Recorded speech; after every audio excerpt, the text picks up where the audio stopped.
નમસ્કાર, હું છું ગોપી ગાંગર. આપ જોઈ રહ્યા છો નિર્ભય ન્યૂઝ. આવતીકાલે રાહુલ ગાંધી ગુજરાત આવે છે અને ગુજરાતમાં રાહુલ ગાંધીની આ વિઝિટ એટલા માટે પણ ખાસ છે કારણ કે જે રીતે કોંગ્રેસ ઓફિસ પર ભારતીય જનતા પાર્ટીના કાર્યકર્તાઓ દ્વારા પથ્થરમારો કરવામાં આવ્યો હતો અને તેની સાથે સાથે રાહુલ ગાંધી હવે રાજકોટ અને મોરબીના પીડિતોને પણ મળવાના છે. ક્યાંક રાજનીતિની શરૂઆત થઈ ગઈ છે અને સૌથી મહત્વની વસ્તુ રાહુલ ગાંધીએ જે કીધું હતું કે ઇસ બાર ગુજરાત ઇન્ડિયા જીતેગા. તો શું રાહુલ ગાંધીએ હવે ગુજરાત થકી સીધું પ્રધાનમંત્રી નરેન્દ્ર મોદી અને અમિત શાહ ઉપર નિશાન ટાંક્યું છે? આ વિષય પર વાતચીત કરવા આપણી સાથે જગદીશ મહેતા સર જોડાઈ ગયા છે. સર, રાહુલ ગાંધી આવતીકાલે આવે છે, પીડિતોને મળશે, કાર્યકર્તાઓને મળશે અને સૌથી મહત્વની વસ્તુ, આમ તો જોવા જઈએ તો 2017માં રાહુલ ગાંધી જે રીતે અહીંયા આગળ કેમ્પેનિંગ કરતા દેખાયા હતા વિધાનસભાની ચૂંટણી બાદ, અને ત્યારે એવું કીધું હતું કે હું દર મહિને અહીંયા આવીશ, પણ હવે એવું લાગી રહ્યું છે કે ખરેખર રાહુલ ગાંધીએ ગુજરાત, એમને લાગવા લાગ્યું છે કે ગુજરાત જો નરેન્દ્ર મોદી પ્રધાનમંત્રી અને ગૃહમંત્રી અમિત શાહ બંનેના ગઢ દેશની અંદર સત્તા જોઈતી હશે તો ગુજરાતથી એની શરૂઆત કરવી પડશે અને એ ક્યાંક એમના શબ્દોમાં પણ લાગે છે એવું. જો પહેલી વાર એવું બનવા જઈ રહ્યું છે બેન કે ચૂંટણીમાં ટ્રીમન્ડસ બહુમતી મેળવ્યા પછી સરકારને ઊંઘ આવતી નથી. નહીતર આવું તો બને નહીં. 156 બેઠક ધારાસભાની મળી હતી અને એમાં 6 તો બીજા ઉમેરાના, એક અપક્ષ અને બાકીના કોંગ્રેસના.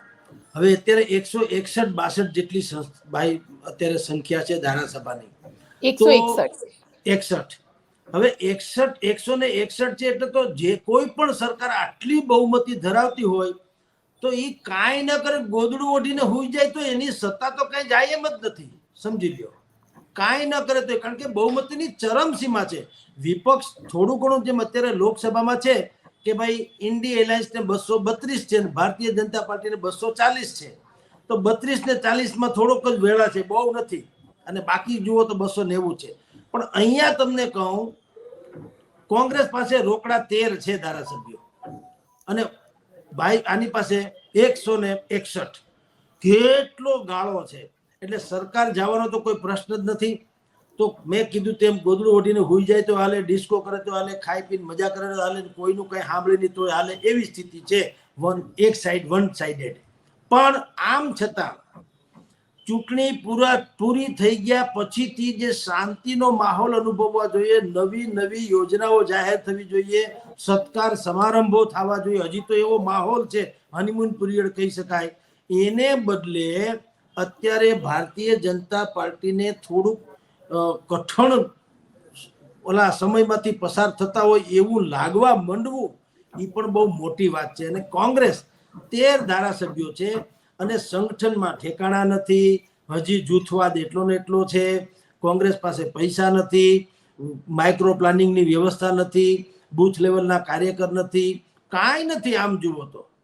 પણ ખબર નહીં કેમ એ ફૂલ ફોર્મમાં છે અને જેની પાસે બધું જ છે એ ફફડાટ અનુભવે છે. તો આ તો એક અજીબો ગરીબ પરિસ્થિતિ છે ગુજરાતમાં. રાહુલ ગાંધી જેમ આપે કીધું તેમ પેલા અહીંયા આવ્યા હતા, કેમ્પેનિંગ કરી ગયા, આદિવાસી પટ્ટામાં આવ્યા, 2-4 સભા સંબોધી ગયા, પત્રકાર પરિષદ બોલાવી ગયા. ઠીક છે, એ આઇકોનિક એટલે કે નેશનલ ફિગર હોવાની આપણે મીડિયાએ નોંધ લીધી, પણ ફફડાટ નહીં. ફફડાટ કોઈને હતો નહીં. પહેલી વખત એવું થઈ રહ્યું છે કે ગુજરાતમાં રાહુલ ગાંધીનું આગમન એ ભારે ઉત્કંઠા જગાવી રહ્યું છે. કમસે કમ રિઝલ્ટ તો પછીની વાત છે, અત્યારે ઉત્કંઠા તો જગાડી છે. દરેકને એમ છે કે સમથિંગ કાંઈક નવું થશે, કરીને જશે.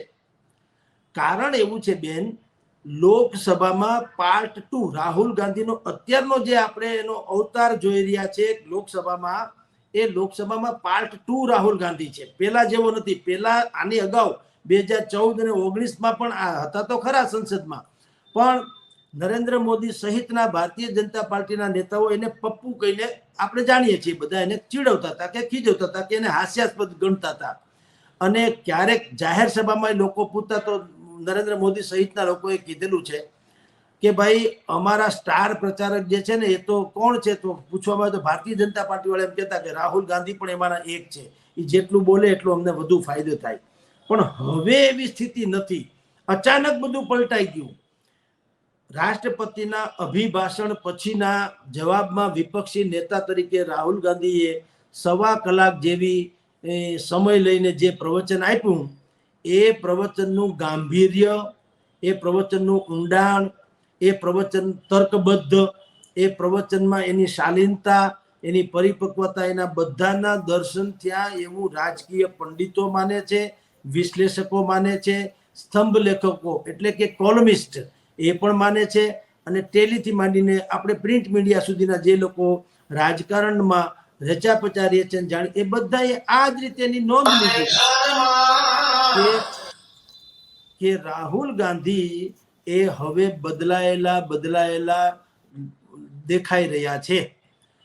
અને એના કારણે અત્યારે ગુજરાતમાં એની જે આગમન થવાનું છે એને ભારે ઉત્કંઠા જગાડી છે. શું કામ?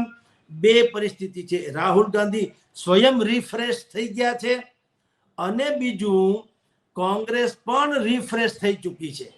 13 જ ધારાસભ્યો છે, તેમ છતાં અત્યારે સામે પક્ષે 161 છે, એને હખે ઊંઘ નથી લેવા દેતા એવી હાલત છે. હાલત શું છે? આજે સાળંગપુરમાં હનુમાન BAPS સ્વામિનારાયણ મંદિરમાં જે બૃહદ કારોબારી મળી, એમાં સમીક્ષા કરવી પડી કે આપણે એક બેઠક કઈ રીતે હારી ગયા. નંબર 1 ગેનીબેનની. બીજું, આપણા નેતાઓને જે લક્ષ્યાંક આપ્યું હતું 5-5 લાખની લીડથી જીતવાનું, એમાં બૂથ લેવલે કોણ માઇનસ રહ્યા અને એના કારણો શું. પછી ત્રીજી સમીક્ષા થઈ કે હવે જિલ્લા તાલુકા પંચાયતની ઓક્ટોબર-નવેમ્બરમાં ચૂંટણીઓ આવી રહી છે, તો એ ચૂંટણી સંદર્ભે આપણે શું કરવું, કયા એજન્ડા સાથે જવું, શું. હાલાકી એ ઇન્ડિવિજ્યુઅલ કેપેસિટીમાં લડાતી ચૂંટણીઓ છે, એમાં ભાજપ કોંગ્રેસ સીધી રીતે નથી હોતું, સિમ્બોલિક નથી હોતું, પંજો અને કમળથી નથી લડાતું, પણ આફ્ટર ઓલ બધાને ખબર હોય છે કે કોણ ભાજપ કોણ કોંગ્રેસ. તો એની એને સમીક્ષા કરવી પડી. અને હવે પછી પ્રમુખ કોણ? તો સવાલ એ છે કે રાહુલ ગાંધી આવતીકાલે આવી રહ્યા છે ગુજરાતમાં. અત્યારે 161 બેઠક ધરાવનારી શાસક પક્ષે શું કામ નોંધ લેવી જોઈએ? આવે જાય, એને અધિકાર છે, આવે જાય, એના પક્ષનું કામ કરે. એમ તો બધા હરતા ફરતા રહે, દરેક પોતપોતાના પક્ષનું કામ કરતા રહે છે, કોઈને કશું થવું ન જોઈએ. પણ નહીં, થોડું ફેરફાર થયો છે ગુજરાતની માનસિકતામાં.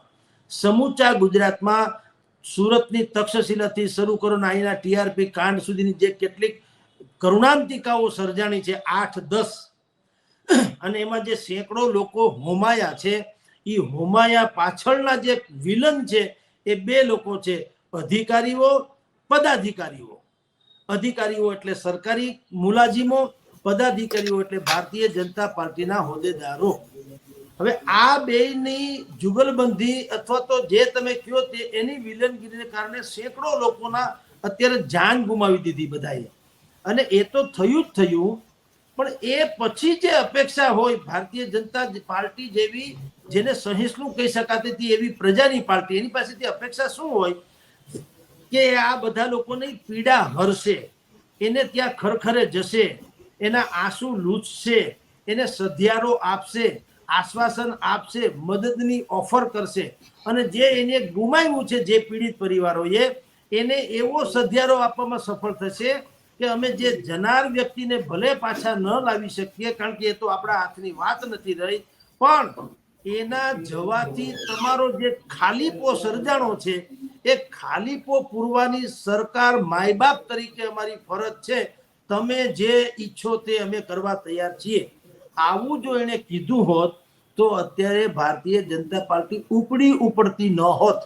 એને બદલે જે કોઈ લોકો આમાં જવાબદાર છે એમાં લીપાપોથી કરી, એને છાવરવાની કોશિશ કરી, અને કોઈક સામાન્ય મગતરા જેવા લોકોને છીંડે ચડેલા ચોરની જેમ પકડી લીધા, જે જેને કહી શકાય મગરમચ્છો, એને હંમેશા કોઈ પણ પ્રકારે છાવરવાની કોશિશ કરી. અને એ આપણે નહીં, સ્વયં હાઈકોર્ટે પણ એ જ કીધું કે કેટલાક અધિકારીઓને કારણે સરકારની આબરૂ ધૂળ ધાણી થઈ જાય છે.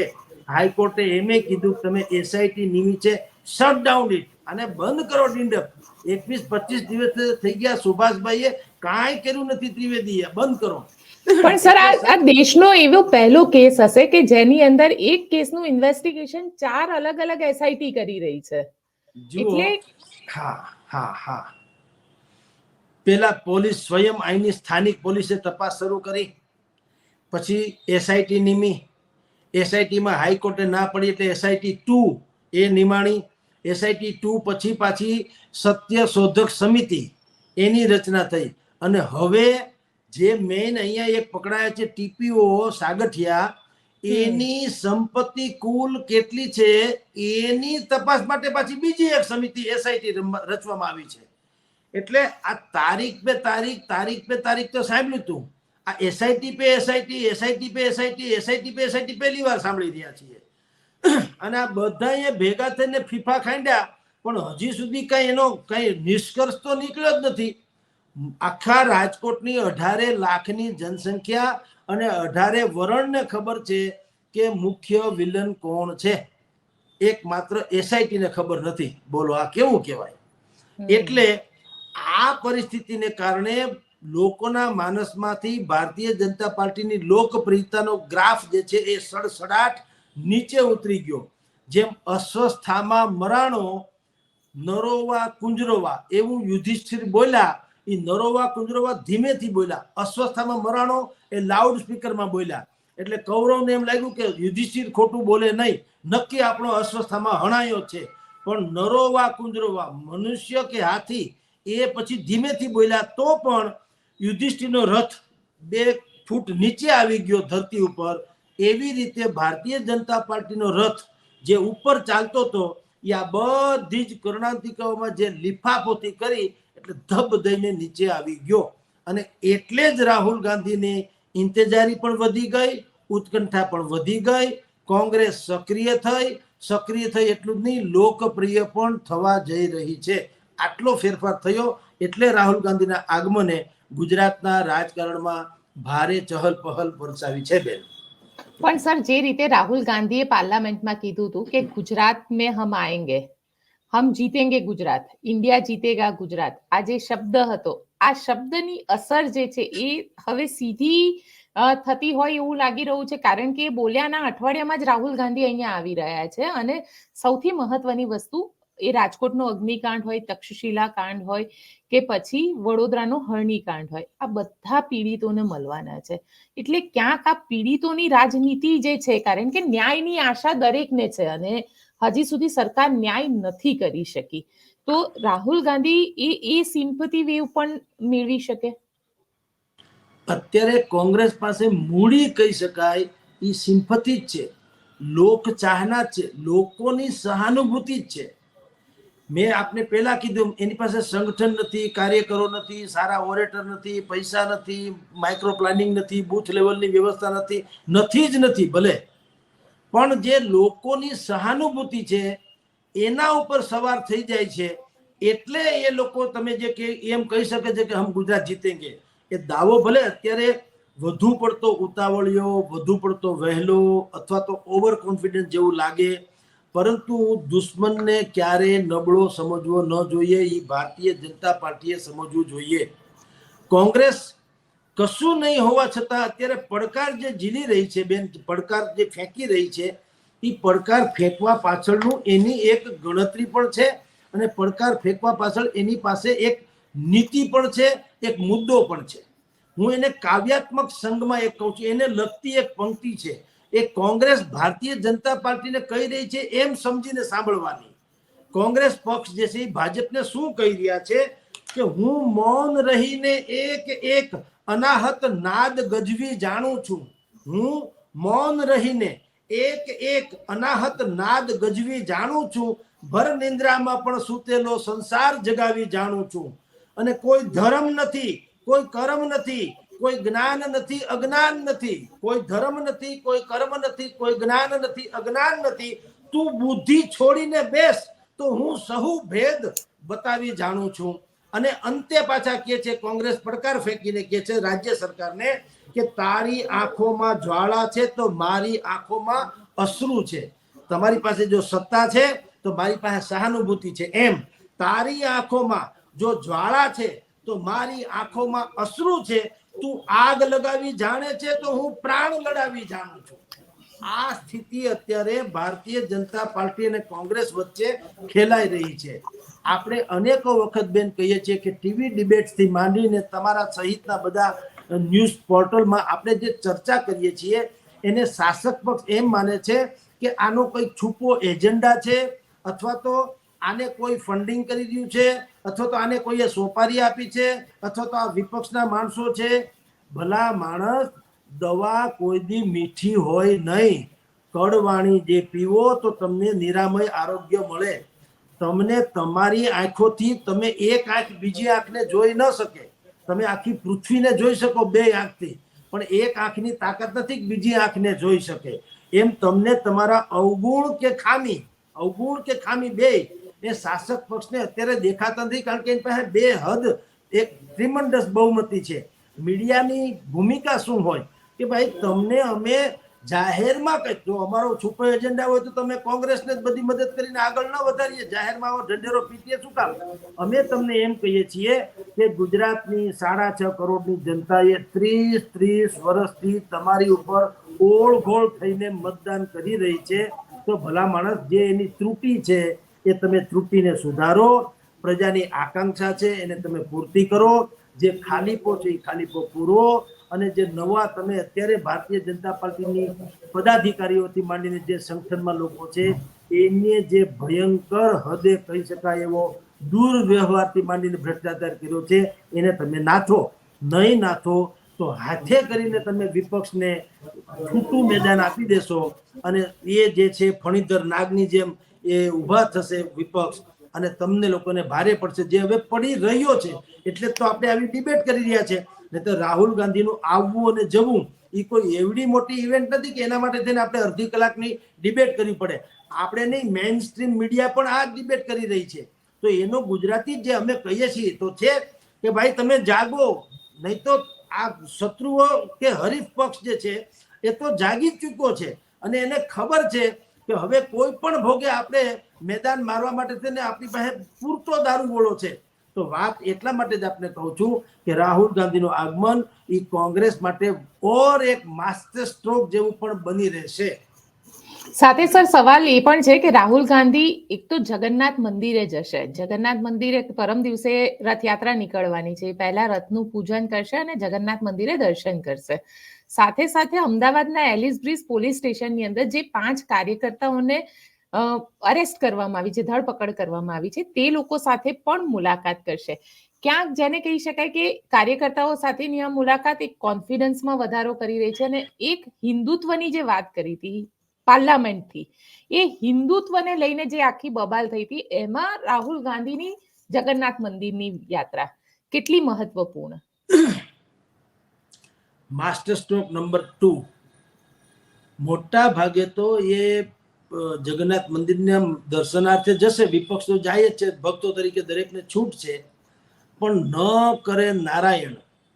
અને જો એ દોરડું રથનું દોરડું ખેંચવાનો તસવીર પણ પડાવી લેશે, ધારો કે એ ખેંચશે તો તસવીર આવવાની જ છે. દોરડું ખેંચવાની દરેક ભક્તોને છૂટ હોય છે. પણ સર, એ આવતીકાલે જવાના છે. આવતીકાલે ત્યાં રથ પડ્યા હોય, રથની પૂજા થાય. ઓકે, અને કોંગ્રેસનો નિયમ છે કે રથયાત્રાના આગલા દિવસે જાય અને રથની પૂજા કરે. હા, તો માત્ર એટલું છે કે જે હિન્દુ ધર્મની વિરુદ્ધમાં રાહુલ ગાંધીએ વાત કરી છે એવું ભારતીય જનતા પાર્ટીએ કહી અને જે કેટલોક હોબાળો મચાવ્યો હતો એને થોડુંક મલમપટ્ટી થાય, અને રાહુલ ગાંધી એમ કહી શકશે આ ચિત્ર દ્વારા જ્યાં દર્શન કરવા જાય તો કે અમે હિન્દુ વિરોધી નથી અને અમે હિન્દુની વિરુદ્ધની વાત કરી નથી. અમે તો એમ કીધું હતું, ને હકીકતે રેકોર્ડ ઉપર છે, એણે કીધું હતું તો એમ જ કે ભાઈ જે પોતાને હિન્દુ શંકર ભગવાનની મૂર્તિ રાખી જે તસવીર બતાવીને એણે કીધું હતું શું, અભય મુદ્રા. અભય મુદ્રામાં એમ કે ભાઈ હિન્દુ જે છે એને ભય હોતો નથી, ભય ફેલાવતા નથી. પણ કેટલાક લોકો એમ કરીને એણે નરેન્દ્ર મોદી સામે, એટલે કે શાસક પક્ષની સામે જોઈને એમ કીધેલું કે કેટલાક લોકો પોતાને હિન્દુ તો ગણાવે છે પણ એ હિંસામાં માને છે, તો હિંસા કરાવે છે. એટલે એ તો એના પૂરતી વાત હતી. પણ રાજકારણમાં તો એવું છે બેન કે નબળો દડો હોય હોવ એમ કે એને શિક્ષણ ફટકારવાની કોશિશ કરે. એટલે ભારતીય જનતા પાર્ટીની ભગીની સંસ્થાઓને એવું કહેવામાં આવ્યું અને એણે એ પ્રાસંગિક પ્રમાણે જીરી લીધું કે ભાઈ હિન્દુ વિરોધી વાત કરે છે. પણ એ એટલું બધું હિટ એટલા માટે ન ગયું બેન. અમદાવાદની જનસંખ્યા 40 લાખની છે અને ત્યાં જે વિરોધ કરવા પથ્થરબાજી સહિતની કરવા આવ્યા હતા એ 400-500 જણા હતા.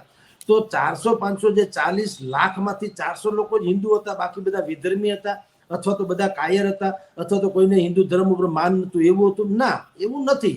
પણ બધાય સમજે છે સાહેબ, એક વસ્તુ સમજવા જેવી છે, રાહુલ ગાંધી હિન્દુ ધર્મ વિશે શું બોલે એને તમારે એટલી નોંધ શું કામ લેવી જોઈએ ભાઈ? રાહુલ ગાંધી શંકરાચાર્ય છે, રાહુલ ગાંધી જ્ઞાતા છે, શ્રીમદ ભાગવત થી માંડીને 18 પુરાણ થી માંડીને બધાના એ વિદ્વાન વક્તા છે કે એના અભ્યાસો છે, સાધક છે? નેવર. હવે એનું જ્ઞાન સીમિત છે. તમારે એમ કહેવાની જરૂર હતી કે ભાઈ રાહુલ ગાંધી તો ગમે એમ બોલે હિન્દુ વિશે, હા કોઈ એવું અશ્લીલ વાત અથવા તો સીધી રીતે વાત કરી ભાઈ હિન્દુઓ કાયર છે દાખલા તરીકે એમ બોલે તો 100% કહેવાય કે આમ છે. એણે તો એમ કીધું કે કેટલાક લોકો પોતાને હિન્દુ ગણાવે છે પણ એ પાછા હિંસામાં માને છે. હવે એટલા પૂરતી વાત હતી. એને હિન્દુ ધર્મનું અપમાન, હિન્દુ ક્યાં હિન્દુ ધર્મનું અપમાન રાહુલ શું કરી શકે ભલા મારા? ક્યાં રાહુલ ગાંધી અને ક્યાં સનાતન કાળથી અજરા અમર જળહળતો સનાતન આપણો હિન્દુ ધર્મ? અરે ભાઈ, મોહમ્મદ ગઝનીઓ જેને તોડી નથી શક્યા, જે ધર્મને નાશ નથી કરી શક્યા, વિધર્મી આક્રમણખોરો વર્ષો સુધી, હજારો વર્ષ સુધી આપને ટીપતા રહ્યા, તોય સનાતન ધર્મ આજની તારીખે વિશ્વભરમાં હાહાકાર મચાવી રહ્યો છે. એને કોઈ રાહુલ ગાંધી કહી દે તમારો ધર્મ એટલો નબળો છે? એટલે એ તો પોલિટિકલી ગેમ છે અને એ પથ્થરબાજી સામસામી થઈ ગઈ, ઇવેન્ટ્સ પૂરો થઈ ગયો. એટલે રાહુલ ગાંધી જો આવતીકાલે ત્યાં જવાના હોય જગન્નાથ મંદિરમાં તો એક મેસેજ આપવાની કોશિશ કરશે કે હું હિન્દુ હું અથવા અમારી પાર્ટી એટલે કે કોંગ્રેસ હિન્દુ વિરોધી નથી, અમે દેવી દેવતાઓમાં માનીએ છીએ વગેરે વગેરે. પણ એ પણ ફોટોજેનિક હશે, એની ઉપર કઈ ઓવારી જવાની વાત નથી. કારણ કે રાહુલ ગાંધી પણ કાચીડાની જેમ રંગ બદલે છે આ ધર્મને લાગે વળગે ત્યાં સુધી. અહીંયા જ્યારે આ લોકસભાની ચૂંટણી પહેલા વિધાનસભાની ચૂંટણી હતી ત્યારે અહીંયા દ્વારકાથી એને શરૂ કર્યો હતો પ્રચાર, પછી પોરબંદરમાં કર્યો, સોમનાથમાં કર્યો, દેવ દેવળે ગયા ખરા. પણ એ જ રાહુલ ગાંધીની પાર્ટી એટલે કે કોંગ્રેસ કર્ણાટકથી માંડીને દક્ષિણના રાજ્યોમાં એવી પાર્ટી સાથે ગઠબંધન ધરાવે છે જે સનાતન ધર્મને સત્યાનાશ કરવાનું જાહેરમાં બોલે છે. તો ત્યારે રાહુલ ગાંધીએ કોઈ દી નથી કીધું કે અમારે એ પાર્ટી કઈ સંબંધ નહીં દઈએ. અને વાયનાડ જ્યાંથી રાહુલ ગાંધી જીત્યા છે ત્યાં તો આપણે કેક કાપીને જન્મદિવસ ઉજવીએ, એમને ગાય કાપીને આની ઉજવણી કરવામાં આવતી જાહેરમાં. અને હમણાં જે લોકસભાની ચૂંટણીમાં દક્ષિણમાંથી એટલે કે કેરળમાંથી એકમાત્ર ભારતીય જનતા પાર્ટીના ઉમેદવાર જીતા હતા, તો ત્યાંના લોકોએ શું કઈ રીતેની ઉજવણી કરી ખબર છે? આપણે બધાએ વિડીયો જોયો છે. એક નાની બકરીને લઈ આવે છે, બકરી અથવા બકરાને લઈ આવે છે, એને દોરડાથી એનું મોઢું બાંધે છે, એને ખેંચે છે, પાછળથી 2-3 જણા પગ પકડી રાખે છે અને જાહેરમાં બધા લોકો જુએ છે એમ ઉપાડીને એક કોઈ તો મારે છે ને ડોકું એનું જુદું કરી દે છે. અને એના ગળામાં નામ કોનું લખ્યું હતું? ભારતીય જનતા પાર્ટીનો જે ઉમેદવાર જીત્યો તો એનું. એનો અર્થ એમ છે કે કોંગ્રેસના હિન્દુ પ્રત્યેના પ્રેમમાં પણ દેખાડવાના જુદા, ચાવવાના જુદા છે. નહીંતર આવી કોઈ પણ ઘટના બને તો રાહુલ ગાંધીએ કહેવું જોઈએ કે ભાઈ ગાયને કાપોમાં, કારણ કે હિન્દુસ્તાન છે ને 85% હિન્દુઓ ગાયને માતા માને છે. એટલે તમારે જે કરવું હોય તે પણ જાહેરમાં હું આવા ચલાવી લેવા માંગતો નથી, તમારે આ ન કરવું જોઈએ એવું રાહુલ ગાંધી ક્યારેય બોલ્યા નથી. એટલે કાલે જગન્નાથના મંદિરમાં જાય તો પણ બિયરના કપમાં તમે તુલસીનું પાન નાખી દો એટલે એ પંચામૃત થઈ ન જાય, બિયર હોતા હે. એટલે ઠીક છે, ફોટોજેનિક લઈ આવશે જઈ આવશે તો એનાથી બહુ મોટો ફેર પડે એમ હું માનતો નથી. પણ સાથે સાથે કોંગ્રેસી કાર્યકર્તાઓનું એક મોરલ બૂસ્ટ થઈ જશે રાહુલ ગાંધીના વિઝિટથી, કારણ કે ઓલરેડી જિગ્નેશ મેવાણીને બધા ગ્રાઉન્ડ ઉપર રહ્યા હતા અગ્નિકાંડના મુદ્દે. શક્તિસિંહ ગોહિલના આવ્યા બાદ ગુજરાતની અંદર કોંગ્રેસ એક અલગ રીતે લડી રહી છે. તમને એવું લાગે છે કે રાહુલ ગાંધીની આ વિઝિટ ક્યાંક કોંગ્રેસને એક મોરલ બૂસ્ટર માટે સાબિત થશે? એ તો સ્વાભાવિક છે બેન, કારણ કે અત્યારે ભલે સીધી રીતે આવતીકાલ કે નજીકના ભવિષ્યમાં આમ ચૂંટણી નથી, જિલ્લા તાલુકા પંચાયતની ઓક્ટોબર-નવેમ્બરમાં જેને બાદ કરો તો, એટલે સીધી ચૂંટણી નથી. પરંતુ રાહુલ ગાંધીનો જે નવો અવતાર જે સંસદમાં જોવા મળ્યો એના પછી એનું ગુજરાતમાં આવવું એ કોંગ્રેસ માટે બહુ બૂસ્ટર ડોઝ જેવું સાબિત થશે. કારણ કે અગાઉના રાહુલ ગાંધીમાં એવું હતું કે લોકો એમ, કોંગ્રેસના લોકો પણ એમ માનતા હતા કે અહીંયા આવીને રાહુલ ભલે ગમે તે મોટી મોટી વાતો કરે कि मैं फ्रेश चेहरे को ये तक देना चाहता हूँ, हम ये चाहते हैं कि युवा आगे आए, शिक्षित लोग आगे आए वगैरह वगैरह. પણ ત્યાં પાછું જ્યારે જતા દિલ્હીમાં ત્યારે તો એનું પાછું આવું કંઈ થતું નહીં. આપણે જોઈએ છીએ કે ત્યાંનું જે કારોબારી નક્કી કરે એમાં પાછું રાહુલ ગાંધી બોલે એવું કંઈ થતું નહીં. પરંતુ હવે આખી સ્થિતિ પલટાયેલી છે. રાહુલ ગાંધી 54માંથી 99 એ પહોંચ્યા છે લોકસભાની બેઠકમાં. એક ભાઈએ પક્ષ પલટો એટલે 100 તો એ પહોંચી ગયા છે. બીજું એનો જુદો અવતાર મેં આપણે પહેલા ચર્ચા કરી એ પ્રમાણે કે હવે લોકોએ રાજકીય પંડિતથી વિશ્લેષકોથી માંડીને તંત્રીઓ, લેખકો અને બધા એન્કર્સથી માંડીને બધાએ માન્યું છે કે પહેલા કરતાં રાહુલ ગાંધીમાં અત્યંત પરિપક્વતા જોવા મળે છે અને એના વાતમાં દમ હોય છે, ગાંભીર્ય હોય છે. એટલે ગુજરાતમાં એનું આવવું એ કોંગ્રેસ માટે બુસ્ટર ડોઝ જેવું સાબિત થશે. કારણ કે કોંગ્રેસ પહેલી વખત એવી રીતે વગર ચૂંટણીનો માહોલ તો છે નહીં, તેમ છતાં લોકોમાં એ સ્થાન મેળવતી જાય છે લોક હૃદયમાં. અને એ જિગ્નેશ મેવાણીથી માંડીને જેટલા પણ અત્યારે રાજકોટથી માંડીને ગુજરાત પ્રદેશ કોંગ્રેસના શક્તિસિંહથી માંડીને જેટલા પણ લોકો છે એ બધાને ખબર છે, એણે પ્રજાની નાડ પારખી લીધી છે કે એક બહેતરીન વિકલ્પ જો અગર કોઈ હોય તો પ્રજા એને પસંદ કરવામાં ના નથી. પણ નિર્વિકલ્પે અત્યારે ભારતીય જનતા પાર્ટીને પ્રગટ કરે છે. કારણ કે સામે જો સાવ ક્ષુલ્લક હોય કે નિસ્તેજ હોય કે ડ્રીમલેસ હોય કે વિઝનલેસ હોય એવા વિપક્ષને, ભાંગેર તૂટલા વિપક્ષને કોઈ પસંદ કરે નહીં. પણ જો વિપક્ષમાં આ પ્રકારની બધી વાતો હોય કે જે લોકોની આકાંક્ષાનો પડઘો પાડે, લોકોની સંવેદનાઓને સમજે, એની પીડાને એ પખાણે, એની પીડાને જાણે અને એની પીડાને જે છે એને ત્યાં આશ્વાસન આપે, તો લોકોને એમ લાગે કે કોંગ્રેસ ભલે ગમે તેમ અત્યારે એની પોઝિશન હોય પણ એક વખત અજમાવી લેવામાં કે એને કમસે કમ મત દેવામાં, મત વેડફવા જેવું તો નહીં થાય. એટલે આ જે અત્યારે આટલી જ ભૂમિકા થઈ છે, કાલને કાલ કઈ સત્તા પલટો થવાનો નથી ને ભાજપને કોઈ અત્યારે હરાવી શકે એમ નથી. ન કરે નારાયણ. અને ભાજપ જે અત્યારે સાળંગપુરમાં એની બેઠક પૂરી થઈ છે બૃહદ કારોબારી, તો હવે જો એ ટ્રીમન્ડસ ફેરફાર કરે સંગઠનથી માંડીને સરકાર સુધીમાં, તો વળી પાછી ચેન્જ થઈ જ જાય. તો ભારતીય જનતા પાર્ટીને કઈ ઉપાધિ રહેવાની નથી. કારણ કે દરેક માણસે પોતાની ભૂલમાંથી કંઈક શીખવું જોઈએ. જો ભાજપ શીખી જશે તો પાછું કોંગ્રેસને હજી બહુ વાર લાગવાની.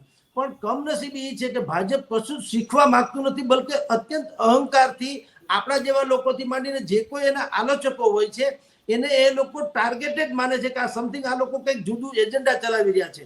હવે એની માન્યતા છે, એમાં વહેમનું તો કોઈ ઓહડ છે નહીં. એટલે એ સત્તાના મદમાં હોવાને કારણે કોંગ્રેસ આપોઆપ વધુ ને વધુ લોકપ્રિય બનતી જાય છે. એટલે આમાં તો શીખ લેવાની છે ભારતીય જનતા પાર્ટીએ કે શત્રુને ને રોગને ઉગતા ડામવા જોઈએ. અને એના માટે થઈને જેની પણ મદદ એને લેવી હોય એની, હું ઘણી વખત કહું છું કે રિલાયન્સ ઇન્ડસ્ટ્રીઝ એશિયાની સૌથી મોટી રિફાઇનરીઝ છે.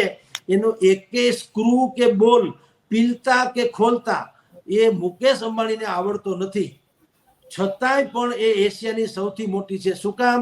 એણે બુદ્ધિ ઉછીની લીધી. એવા ઇજનેરોને, એવા ટેકનોક્રેટ્સ લોકોને નોકરીમાં રાખ્યા કે જે આખી રિફાઇનરીઝને ચલાવે.